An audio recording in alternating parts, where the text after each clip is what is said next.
చర్యలు భేషించుతున్నారు. ఢిల్లీ ఎర్రకోట వద్ద పేలుళ్లకు లష్కరే కుట్ర, ఇది చాలా దారుణం. దీనికి మూలాలు హైదరాబాద్లో ఉండటం, దీన్ని మరి హైదరాబాద్ చెంచలగూడ జైలు నుంచి పాకిస్తాన్కి కాలు వెళ్ళటం, దీన్ని మనం చాలా తీవ్రంగా పరిగణించాల్సిన అవసరం ఉంది. మరి మనకు తెలుసు, గతంలో లుంబిని పార్క్ కావచ్చు, లేదంటే గోకుల్ చాట్ కావచ్చు, మరి దిల్సుఖ్ నగర్ బాబా టెంపుల్ వద్ద జరిగిన ఘోరాలు మన కళ్ళ ముందే ఇంకా కదిలియాడుతూనే ఉన్నాయి. ఇలా మరి హైదరాబాద్లోనే ఈ రకంగా జరగటాన్ని, మరి హైదరాబాద్ జైలు నుంచి పాకిస్తాన్ కాలు వెళ్ళడాన్ని, ఢిల్లీ ఎర్రకోట దగ్గర కూడా మరి విధ్వంసానికి ప్లాన్ చేయడాన్ని చూస్తే మనం ఎంతటి ఇబ్బందుల్లో ఉన్నామో అర్థమవుతుంది. ప్రతి వ్యక్తి కూడా తన సామాజిక బాధ్యతగా తన చుట్టుపక్కల ఏం జరుగుతుందో తెలుసుకొని మరి అనేక జాగ్రత్తలు వహించి ఏమైనా అనుమానాలు వస్తే మరి పోలీసులకి వెంటనే ఇన్ఫామ్ చేయాల్సిన అవసరం ప్రతి వ్యక్తి మీద ఉంది. దీన్ని మనం అయితే దృష్టిలో పెట్టుకోవాలి.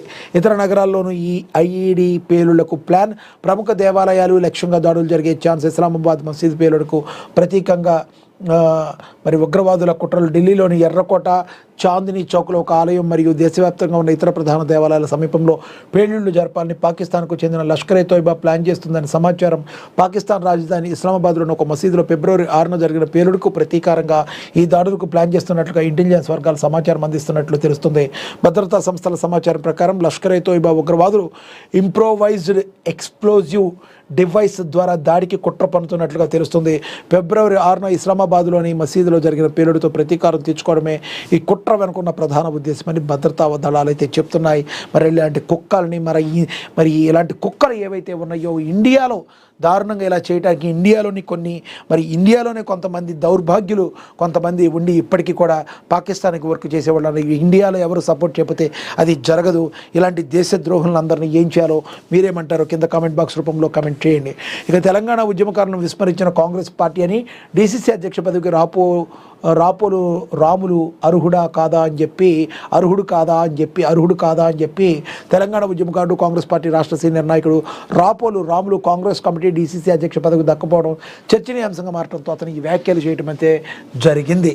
ఇక బాధ్యతలు చేపట్టిన అదనపు కలెక్టర్ ప్రతిమా సింగ్ రంగారెడ్డి జిల్లా కలెక్టర్గా ఆమె బాధ్యతలు చేపట్టారు. ఇక వైద్యుల నిర్లక్ష్యం కారణంగా నవజాత శిశువు మృతి చెందింది. ఈ ఆచారం సర్కారు దవాఖానాలో దారుణం జరిగింది. దవాఖానాను సందర్శించిన డిఎంహెచ్ఓ శిశువు మరణంపై పరిశీలించిన చర్యలు, వైద్యులపై బాధితులపై చర్యలు తీసుకోవాలని డిమాండ్లు కూడా ఊపందుకున్నాయి. ఇక దశావతార శ్రీకృష్ణ విగ్రహ ప్రతిష్టకు ఎమ్మెల్యేను ఆహ్వానించారు కమిటీ సభ్యులు. ఇక శ్రీ చైతన్య పాఠశాలలో క్రీడా సమావేశం జరిగింది. క్రీడల్లో గెలుపొందిన విద్యార్థులకు బహుమతి ప్రదానం చేశారని కూడా ప్రచురించారు. ఇక 108 అంబులెన్స్ తనిఖీ చేసిన వైద్యాధికారి, భద్రాద్రి కొత్తగూడెం జిల్లా ప్రతినిధి, మరి జిల్లా వైద్యారోగ్య శాఖ డాక్టర్ తుకారాం రాథోడ్ జిల్లాలో నడుస్తున్న 108 అంబులెన్స్ వాహనాలపై సమగ్ర తనిఖీలు అయితే చేస్తున్నట్టుగా కూడా ప్రచురించారు. ఇక ఎదురులేని రేవంత్ మనం చూసాం.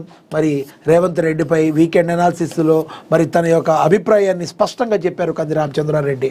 ఇక అదేవిధంగా బంజారా సమాజానికి మార్గదర్శకుడు సేవాలాల్, మరి బంజారా సమాజం మార్గదర్శకుడు సేవాలాల్ అని ఆయన ఆశయాల సాధన కోసం బంజారాలు పాటుపడాలని వైరియా శాసనసభ్యులు మాలోత్ రామ్దాస్ నాయక్ స్థానిక సంస్థల అడిషనల్ కలెక్టర్ శ్రీజ లైవ్ రాష్ట్ర అధ్యక్షుడు రాజ్ కుమార్ జాదవ్ అన్నారు. మండల కేంద్రమైన కారేపల్లి ఎంఆర్ఓ కార్యాలయం సమీపంలో శనివారం సేవాలాల్ 283వ జయంతి మెడికల్ కమిటీ సభ్యులు మండల తహసీల్దార్ మరి రమేష్ అధ్యక్షతన నిర్వహించారు. ఈ సందర్భంగా భోగ్ బండారా కార్యక్రమం నిర్వహించిన అనంతరం జరిగిన సభలో వారు మాట్లాడుతూ సంత్ సేవలాల్ బంజారా సమాజానికి మార్గదర్శకుడని అయితే తెలియజేశారు.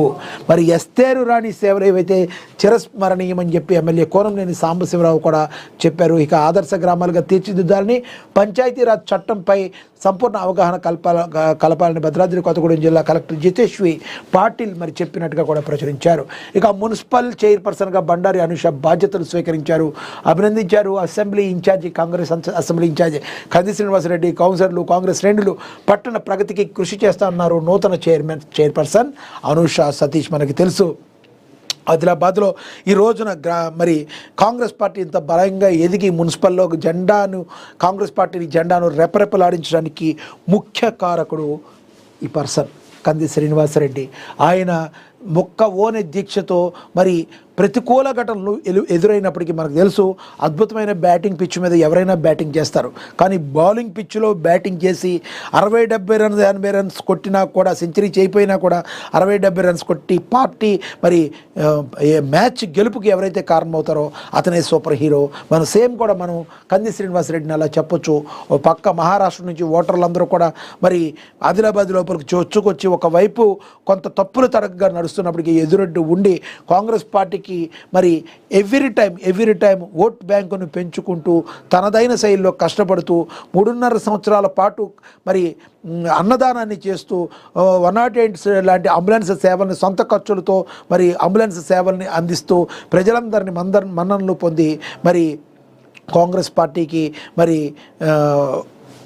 మున్సిపాలిటీలో 11 పైన స్వీట్లు తీసుకొచ్చి ఆ తర్వాత మరి బీఆర్ఎస్తో కానీ లేదంటే మరి ఎంఐఎంతో కానీ సెక్యులర్ భావాలు కలిగిన పార్టీలతో మరి ముందుకు వెళ్ళి చైర్మన్ పీఠాన్ని కాంగ్రెస్ పార్టీకి రావడంలో కీలక పాత్ర పోషించారు మరి ఈయన కంది శ్రీనివాసరెడ్డి. అదేవిధంగా తన ముఖ్య అనుచరుడిగా ఉండి మరి ప్రజల కోసం సేవ చేసే మరి అనుష సతీష్ ఎవరైతే ఉన్నారో, సతీష్ వారి భార్య, వాళ్ళకి ఆ చైర్మన్ పదవి రావడంలో కీలక పాత్ర పోషించి కాంగ్రెస్ పార్టీని ముందుకు నడిపిస్తున్న తీరు నా భూతో నా భవిష్యత్ అని కాంగ్రెస్ అగ్రనాయకత్వం రేవంత్ రెడ్డి కూడా మెచ్చుకున్న పరిస్థితిని మనమైతే గమనించవచ్చు.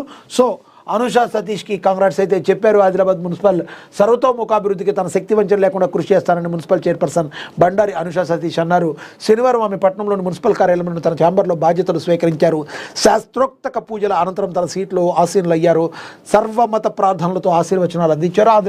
ఆదిలాబాద్ కాంగ్రెస్ పార్టీ అసెంబ్లీ ఇన్ఛార్జితో పాటుగా పలువురు కాంగ్రెస్ నేతలు, కౌన్సిలర్లు ఆమెకు అభినందనలు తెలిపారు. తనకు పదవి దక్కేలా కృషి చేయాలని కంది శ్రీనివాసరెడ్డితో పాటు ప్రతి ఒక్కరికి అనుష కృతజ్ఞతలు తెలిపారు. కృషి చేసిన వారికి 49 వార్డుల్లో పర్యటించి ప్రజల సమస్యలను తెలుసుకుని పరిష్కారానికి కృషి చేస్తామన్నారు. మున్సిపల్ అభివృద్ధి తమ ప్రధాన లక్ష్యమన్నారు. నూతన మున్సిపల్ చైర్పర్సన్కు అన్ని విషయాల్లో తగిన తోడ్పాటును అందిస్తూ ఆదిలాబాద్ను క్లీన్ అండ్ గ్రీన్గా తీర్చిదిద్దుతామని, అభివృద్ధి చేస్తామని కంది శ్రీనివాసరెడ్డి తెలిపారు. ఈ కార్యక్రమంలో municipal vice chairman Mohammed Rohit, కౌన్సిలర్లు, ఆత్మ చైర్మన్ సంతోష్రావు, డీసీపీ మాజీ చైర్మన్ అడ్డి భోజారెడ్డి, గంట